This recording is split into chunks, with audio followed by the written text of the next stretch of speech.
FVG, fair value gap. Fair value gap क्या है, fair value gap किसे कहते हैं, एंड फेयर वैल्यू गैप का यूज़ करके हम अपने ट्रेडिंग स्ट्रेटेजी को कैसे बिल्डअप कर सकें, एंड एवरीथिंग अबाउट FVG की फेयर वैल्यू गैप किस तरीके से वर्क करता है, एंड फेयर वैल्यू गैप आखिर है क्या, इस पर हम कंप्लीट डिस्कस करने वाले हैं। मैं बता दूं कि आज से पहले भी आपने फेयर वैल्यू गैप के पीछे काफ़ी सारे वीडियोस को देखे होंगे, बट उन सारे वीडियोस से ये हटके होने वाला है। आपने जितने भी सारे फेयर वैल्यू गैप के रिलेटेड वीडियोस देखे होंगे उसमें आपने फेयर वैल्यू गैप को अच्छे तरीके से ड्रॉ करना तो सीख गए होंगे, बट जो फेयर वैल्यू गैप होते हैं उसे आपको ड्रॉ करना वो नहीं सिखा पाते हैं। एंड फेयर वैल्यू गैप को रियल मायने में किस तरीके से वर्क करता है ये काफ़ी कम ही लोगों को पता है, लेकिन आज के वीडियो में हम कंप्लीट तरीके से जानेंगे कि फेयर वैल्यू गैप आखिर ऐसा है क्या कि ये वर्क करता है। इस पर हम कंप्लीट डिस्कस करेंगे, तो आई थिंक आप इसे कंप्लीट वॉच करोगे तभी आपको इसे अब अच्छे तरीके से समझ में आएगा।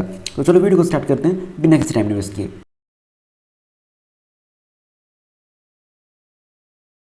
तो जय सिया राम। सबसे पहले आप सबों का स्वागत है आज के इस नए वीडियो में। आज के वीडियो में हम फेयर वैल्यू गैप को मास्टर करेंगे, सीखेंगे कि फेयर वैल्यू गैप ऐसी कौन सी स्ट्रेटेजी है जिस पे ये वर्क करती है। So now I am discuss in very simple and simple language. And हाँ, वीडियो स्टार्ट करने से पहले मैं आपको बोलना चाहूँगा कि अगर आपने ये आई ओपन सीरीज़ का ये 3 एपिसोड नहीं देखा तो जाके जरूर चेकआउट करना, ये आपके लिए सच में आई ओपन सीरीज़ बन जाएगा। तो जाके इसे तीनों सीरीज़ को जाकर जरूर चेकआउट करना, ये काफ़ी ज़्यादा हेल्प करेंगे आपके ट्रेडिंग स्किल को और ज़्यादा डेवलप करने में।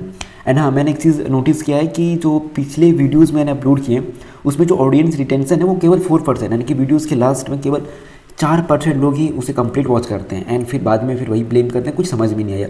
सो रिक्वेस्ट करूँगा कि अगर आपके पास टाइम नहीं है तो वीडियो को लाइक करके रख दो ताकि लाइक वाले सेक्शन में जाके ये सेव रह जाए। एंड अगर आपके पास टाइम है तो इसे कंप्लीट वॉच करना, बट बीच में आधा अधूरा छोड़ के मत देखना। एंड हाँ, अगर मैं आपको इतना बोल सकता हूँ कि अगर आपने इसे कंप्लीट वॉच किया तो आई थिंक FSG के रिलेटेड आपका कोई भी डाउट नहीं रहेगा। एंड फेयर वैल्यू गैप किस तरीके से वर्क करता है आप ये भी सीख जाओगे काफ़ी ईजी लैंग्वेज में। तो चलो वीडियो को स्टार्ट करते हैं बिना किसी टाइम वेस्ट किए। सो सबसे पहले हम सीखते हैं कि फेयर वैल्यू गैप को ड्रॉ कैसे करते हैं। देखो, ये फेयर वैल्यू गैप को ड्रॉ करने के लिए यहाँ पे मैंने एक ग्रीन वाला ने कि अप मूव मार्केट का लिया एंड एक डाउन मार्केट का मैंने एग्जांपल लिया।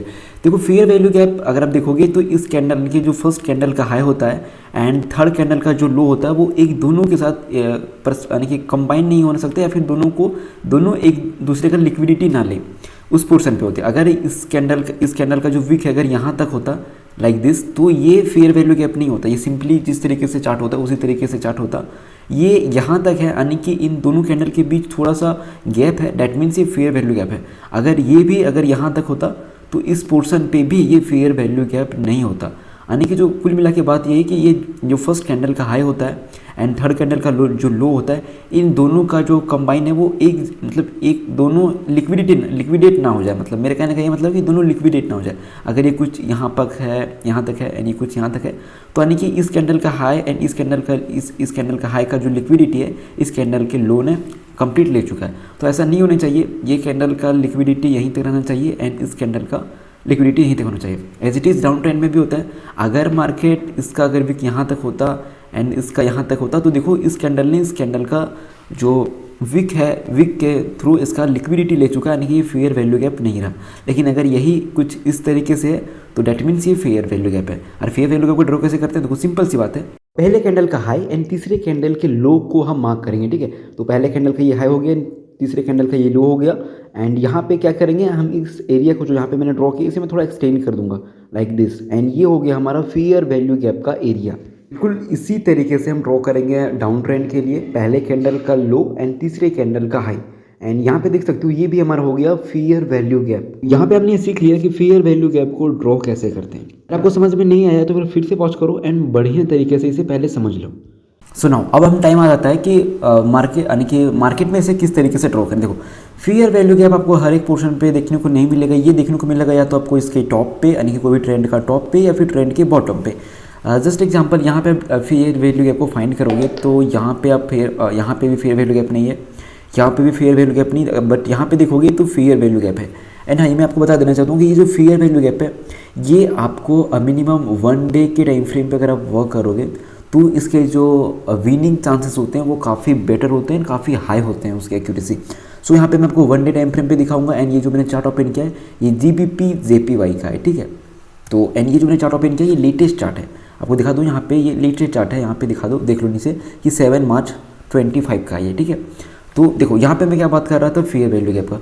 तो यहाँ पे देखो, यहाँ पे इस कैंडल का लो एंड इस कैंडल का हाई एक दूसरे के साथ पर्सपेक्टिव नहीं हुआ है। एज इट इज़ यहाँ पे भी देखोगे तो इस कैंडल का लो एंड इस कैंडल का हाई एक दूसरे के साथ कंबाइन नहीं हुआ है, पर्सपेक्टिव नहीं हुआ है। तो यहाँ पे हमारे पास दो फेयर वैल्यू गैप है।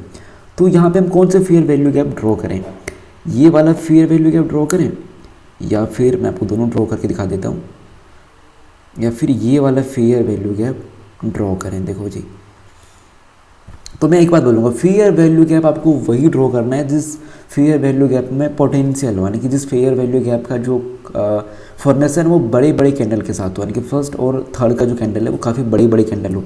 लाइक दिस यहाँ पे देखोगे तो इस कैंडल, ये देखो एक मिनट इसे मैं रिमूव कर देता हूँ, ये कितना बड़ा कैंडल है एंड ये कितना बड़ा कैंडल है। एज इट इज़ ये कितना छोटा कैंडल है एंड ये बड़ा कैंडल है। तो यहाँ पे मेरे को तीनों बड़े कैंडल चाहिए। तो यहाँ पे ये देखो, इन दोनों कैंडल के बीच अगर आप अच्छे तरीके से फेयर वैल्यू गैप ड्रॉ करोगे, यहाँ पे अगर मैं ड्रॉ कर दूँ तो यहाँ पे आपको एक परफेक्ट तरीके से कॉम्बिनेशन मिल जाएगा। इसे आप एक्सटेंड करोगे तो यहाँ पे देखो कि फेयर वैल्यू गैप ने इसे काफ़ी अच्छी तरीके से रिस्पेक्ट किया एंड यहाँ से फॉल किया।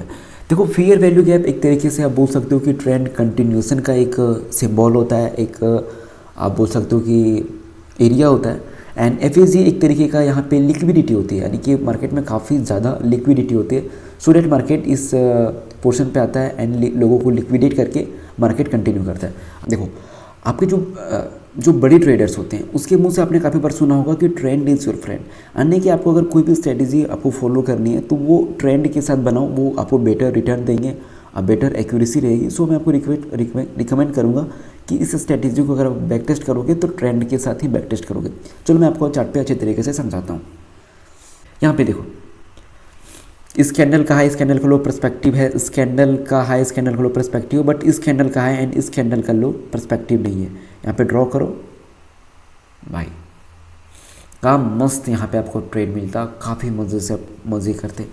एज इट इज़ यहाँ पे आप काफ़ी लंबे टाइम मैंने यहाँ पे क्यों ये वर्क किया, क्योंकि इस मार्केट ने इसका लो नहीं ले पाया, यानी कि मार्केट अभी डाउन ट्रेंड में कन्वर्ट नहीं हुआ है। बट यहाँ पे देखोगे तो यहाँ पे मार्केट ने इसका हाई ब्रेक नहीं कर पाया, यानी कि मार्केट अप मूव यानी कि अप ट्रेंड में नहीं है। यहाँ पे अप ट्रेंड में था बट यहाँ पे अप ट्रेंड में नहीं है। तो हम यहाँ पे क्या करेंगे, सिंपली यहाँ पे समझ जाएंगे ये डाउन ट्रेंड में कंफर्म कैसे हो गए। जब मार्केट यहाँ पे देखोगे तो एक तरीके का लोअर लो लगाया, मतलब यहाँ पे मार्केट डाउन ट्रेंड में है। यहाँ पे मुझे एक फेयर वैल्यू क्या फाइंड करना था एंड यहाँ पे देखोगे तो इस कैंडल का लो इस कैंडल का हाई पर्सपेक्टिव है एंड यहाँ पे इस कैंडल का हाई एंड इस कैंडल का लो पर्सपेक्टिव है। ये छोटा कैंडल है, इसे इग्नोर कर देंगे, ये तीनों कैंडल बड़ी बड़ी कैंडल है। इस कैंडल का लो एंड इस कैंडल का हाई पर्सपेक्टिव नहीं है। यहाँ पे हम फेयर वैल्यू गैप ड्रॉ करेंगे एंड देखो भाई क्या मस्त ट्रेड मिला एंड यहाँ पे भी अपने को टारगेट देखने को मिल गया। तो सिंपल सी बात है, फेयर वैल्यू गैप तभी वर्क करता है जब मार्केट ट्रेंड के साथ आप ट्रेड करोगे। सो हमने आज के वीडियो में देखा कि एफएजी क्या होता है एंड एफएजी किस तरीके से वर्क करता है। नाउ अगले एपिसोड में हम ये जानेंगे कि एफएजी के बेसिस पे किस तरीके से ट्रेड पंच करना है, किस डायरेक्शन में ट्रेड को लेना है एंड कहाँ तक अपना टारगेट रखना है, कहाँ तक अपना स्टॉप लॉस रहेगा, कैसे हम परफेक्ट एंट्री लें। ये सारा कुछ अगले वीडियोज़ में मैं कवर करूँगा एंड अगले वीडियोज़ में ये भी मैं कवर बताऊँगा कि एफएजी में इम्बैलेंस करके क्या कोई चीज़ होती है क्या एंड ये मार्केट में किस तरीके से वर्क करता है। एवरीथिंग अबाउट एफएजी जो इस वीडियो में मैंने कवर नहीं कर पाया, अगले वीडियोज़ में मैं उसे अच्छे तरीके से डीपली तरीके से एक्सप्लेन करूंगा। तो अगली वीडियोज़ के लिए सब्सक्राइब करके रख लेना एंड बेल वाले नोटिफिकेशन को हिट कर देना ताकि नेक्स्ट वीडियो का नोटिफिकेशन आपके पास पहुंच जाए। एंड अगर आपने यहाँ तक वीडियो देखा ही है तो लाइक कर दो ताकि मेरा हौसला बढ़ जाए। Thank you for watching.